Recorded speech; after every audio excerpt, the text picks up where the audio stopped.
بسم الله الرحمن الرحيم والصلاة والسلام على أشرف المرسلين سيدنا محمد صلى الله عليه وسلم.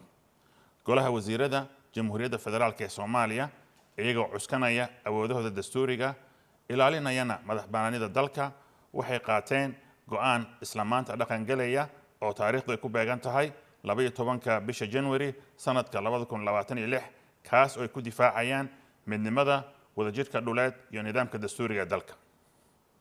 golaha wasiirada iyagoo si taxadar leh u qiimeeyay xaaladihii u dambeeyay isla markaasna isticmaalaya awoodahooda dastuuriga ah waxay buriyeen dhammaan heshiisyadii lala galay dowladda isutaga Imaaraadka Carabta oo ay ku jiraan hay'adaha maamulka dowladeed kuwa la xiriira iyo kuwa maamul goboleedyada ka jira gudaha Jamhuuriyadda Federaalka ee Soomaaliya. go'aankan wuxuu quseeyaa dhammaan heshiisyada iyo wada shaqaynta ay ku joogeen dekedaha Berbera, Boosaaso iyo Kismaayo. golaha wasiiradu waxay sidoo kale buriyeen dhammaan heshiisyada jira ee u dhaxeeya dowladda federaalka ee Soomaaliya iyo dowladda isutaga Imaaraadka Carabta oo ay ku jiraan heshiisyada iskaashiga amni iyo difaac ee laba geesoodka ah. go'aankan wuxuu la xiriiraa warbixino iyo cadeymo xooggan oo ku saabsan tillaabooyin gurcan oo lagu dhibaateynayo gobonimada, midnimada qaranka iyo madaxbannaanida siyaasadeed ee dalka Jamhuuriyadda Federaalka ee Soomaaliya. dhammaan falalkan waxay ka soo horjeedaan mabaadi'da gobonimada, faragelin la'aanta iyo ixtiraamka nidaamka dastuuriga ah ee dalka sida ku cad ahdiga qaramada midoobay, ahdiga midowga Afrika, ahdiga ururka iskaashiga dalalka Islaamka iyo ahdiga ururka Jaamacadda Carabta oo dhammaantooda Soomaaliya ay xubin ka tahay.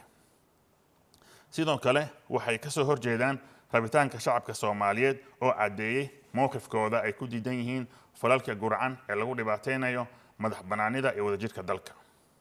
sidaa daraaddeed wasaaradda arrimaha dibadda ee Soomaaliya waxaa la farayaa in ay si rasmi u gaarsiiso dowladda isutaga Imaaraadka Carabta go'aanadan kalena shaqeyso hirgelintooda iyadoo oo sida oo kale gaarsiinaysa saaxiibada caalamiga ah iyo kuwa gobolka sida midowga Afrika iyo qaramada midoobay isla markaasna cadeynaysa xuquuqda madaxbannaani ee dalka iyo awoodihiisa dastuuriga ah.